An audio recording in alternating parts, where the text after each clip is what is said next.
मध्य प्रदेश के मुख्यमंत्री डॉक्टर मोहन यादव ने यहां पर छात्र राजनीति की शुरुआत की। उज्जैन के माधव साइंस कॉलेज से उन्होंने शुरुआत करी। 1982 से 17 साल की उम्र में वहां पढ़ने पहुंचे, जहां पर कॉलेज के सह सचिव चुने गए। 1984 में अखिल भारतीय विद्यार्थी परिषद के छात्र संघ अध्यक्ष बने। उन्होंने यहां से बीएससी की, बाद में विक्रम विश्वविद्यालय से एलएलबी, एमए राजनीति विज्ञान से की। उसके बाद में एमबीए, पीएचडी की। पीएचडी में उन्होंने शिवराज सरकार की परफॉर्मेंस पर, मीडिया की राय पर रिसर्च किया। वहीं पर माधव साइंस कॉलेज के रिटायर्ड प्रोफेसर शील चंद्र कैलाशी और विक्रम विश्वविद्यालय के रिटायर्ड प्रोफेसर गोपाल कृष्ण शर्मा से बातचीत की, जहां पर उन्होंने बताया कि मोहन यादव के छात्र राजनीति से सत्ता तक पहुंचने के सफर उनसे हमने जानने की कोशिश करी, जिसमें उन्होंने कई दिलचस्प किस्सों के बारे में हमें बताया है। देखिए, एक तो ये बताना चाहूँगा मैं कि वो प्राइवेट उन्होंने पढ़ाई की थी, एमए की, और वो व्यक्तिगत रूप से की थी, यहीं इसी घर में, इसी कमरे में आके वो एमए की पढ़ाई लगातार 2-1 महीने पेपर से पहले करते थे आके अपने मित्रों के साथ।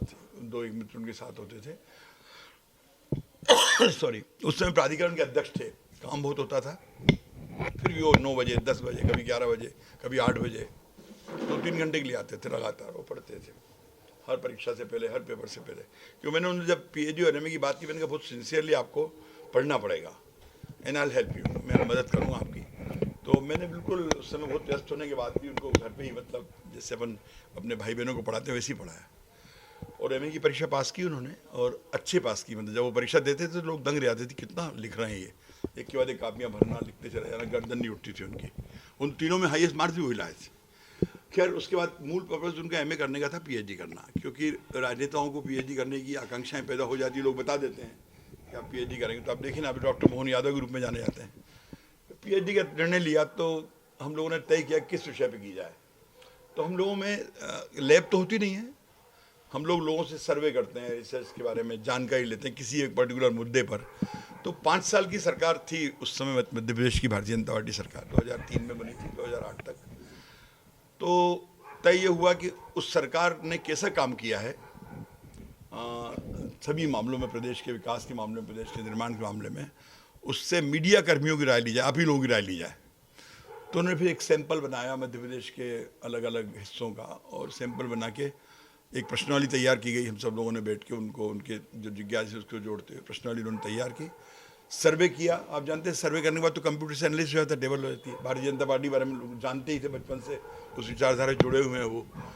तो सर्वे किया, और सर्वे करने के बाद अपनी टेबल लेवल सबमिट करके निष्कर्ष निकाले, और आरडीसी में उसको रजिस्टर्ड करना पड़ता है टॉपिक को। तो भोपाल उनका जो आरडीसी हुई थी उसको, उसमें भी बड़े विद्वान आए थे। एक डॉक्टर बीएम शर्मा, आईआईपीए के प्रोफेसर रह चुके हैं, अशोक गहलोत के गुरु हैं वो, और कुलपति रह चुके हैं, पीएससी चेयरमैन, बहुत बड़े आदमियों को मैंने बुलाया था उनके। मैं चाहता था कि ठीक से वो काम टॉपिक वापिक हो।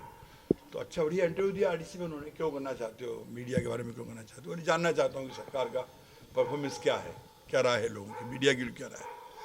तो वो उन्होंने टॉपिक फाइनल हुआ उनका, डॉक्टर बीएम शर्मा के और कुलपति के नेतृत्व में जो भी वाइस चांसलर थे।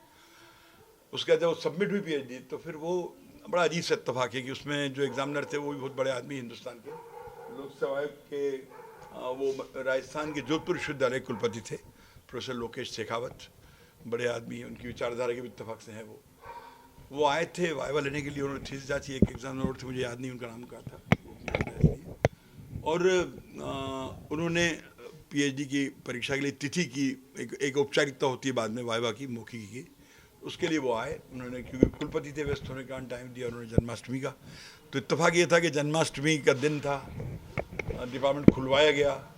उस डिपार्टमेंट में फिर उन्होंने मौखिकी परीक्षा दी, 1 घंटे, सारी फैकल्टी, मैडम वशिष्ठ, डॉक्टर निशा वशिष्ठ, दीपिका वगैरह सब थे, सारे लोग थे, और उनकी मौखिकी संपन्न हुई। राइट, तो इंटरेस्टिंग है, मोहन शोधार्थी, जन्मदिन कृष्ण का, और गाइड गोपाल कृष्ण, और फिर फलाहार हुआ इस्कान में। इससे बढ़िया इत्तेफाक क्या होगा। आज मुख्यमंत्री बने हैं। हाँ, मुख्यमंत्री बने हैं निश्चित रूप से। तो कैसा लग रहा आपको? नेचुरली कोई भी फील करेगा, अपने नगर का है पहली बात, फिर नज़दीक है, सम्मान करते हैं, प्रेम करते हैं, चिंताएं करते हैं, पर्सनल चिंताएं भी करते हैं वो। जब कोई पर्सनल प्रॉब्लम आई तो he was always with me, और वो है, मतलब एक शिष्य को। सर, कहीं ना कहीं आपको लगता है कि उनको ऐसा पहले से एहसास हो गया था कि वो आने वाले मुख्यमंत्री होंगे? उसका ये कहना चाहूँगा कि मैं अपने मित्रों के साथ ग्वालियर में बैठा हुआ था, और ग्वालियर में मेरे एक जिस आंदोलन का मैं अध्यक्ष हूँ मध्य प्रदेश के यूनिवर्सिटी पेंशनर्स का, वो पेंशन पूरी मिलती नहीं है। मिनिस्टर एजुकेशन के रूप में काफ़ी कुछ न किया है, अब सीएम में तो बन ही जाएगा, ये मामला हो जाएगा सॉल्व। तो मैं बैठा हुआ था भोपाल, उनका फ़ोन आया ग्वालियर में गेस्ट हाउस में, 2-4 लोग और भी बैठे हुए थे। और उस समय क्या था, शिवराज सिंह चौहान को लेकर एकदम तेजी से अफवाह मिली कि इनको हटाया जा रहा है। आपको याद हो 21 की बात कर रहा हूँ। उस समय तो मैंने सहज भाव से उनसे कहा, मोहन जी एक काम कीजिए, जो मध्य प्रदेश की राजनीति पूरी तरह से ओबीसी सेंट्रिक है, अदर बैकवर्ड क्लास का, पिछड़े वर्गों का बाहुल्य 45% से ऊपर। आप भी शुरू कीजिए अपनी यात्रा और जोड़िए लोगों को, अलग अलग ऑर्गेनाइजेशंस को जोड़िए, जितनी भी ओबीसी जुड़े ऑर्गेनाइजेशंस हैं। तो आज नहीं तो कल आप मुख्यमंत्री के उत्तराधिकारी हो सकते हैं, बाय गॉड। और मुझे नहीं मालूम था कि जो कह रहा हूँ वो 2 साल में पूरा हो जाएगा। हो गया, चांस की बात है। मेरा आशा तो ये था कि 5-6 साल में जब सीएम का टर्म खत्म होगा तो, और इतने आसपास दिखते भी नहीं दूसरे उस तरह के लीडर, पढ़े लिखे, तेज तर्रार, पढ़े लिखे, समझदार, रात दिन काम करने वाले। काम करने के प्रति आप सब जानते हैं कि वो बहुत भिड़ के काम करते हैं। वो जो ठान लेते हैं वो करके रहते हैं। कई बार मैं कहता था उनसे कि देखिए मोहन जी, लोग आपके साथ में लोग गड़बड़ कर रहे हैं चुनाव में, ऐसा नहीं हो कि आपके साथ वो हो जाए। बोले नहीं सर, मुझे सब मालूम कौन क्या कर रहा है, मैं निकाल लूँ, आप चिंता मत कीजिए, ये कहा करते थे वो। तो आप लोग भी जानते हैं कि किस तरह से इनके चुनाव को उन्होंने जीता है और निकले अल्टीमेटली। तो कॉन्फिडेंटली काम करते हो, पढ़ते लिखते बहुत हैं। कई किताबें उन्होंने मुझे पढ़ने को दी, मेरी पत्नी को दी, मैं उनको दिया करता था। और ख़ास तौर से द्वापर का साहित्य, कृष्ण का उनके विषय है। जब मैं बता रहा था कल कलावती जो उनकी बहन है, कि देखिए ना बहन इस तरह से उनका हुआ, उनके दोनों बेटे भी जन्माष्टमी पैदा हुए हैं, अलग अलग दिन, मतलब ये नहीं कि ट्विंस हैं। तो बहन ने मुझे पता, मैं चौंक गया, बन गया कुछ तो है अलग हट के। एनीवे, तो यही सब है बेटे। Thank you very much.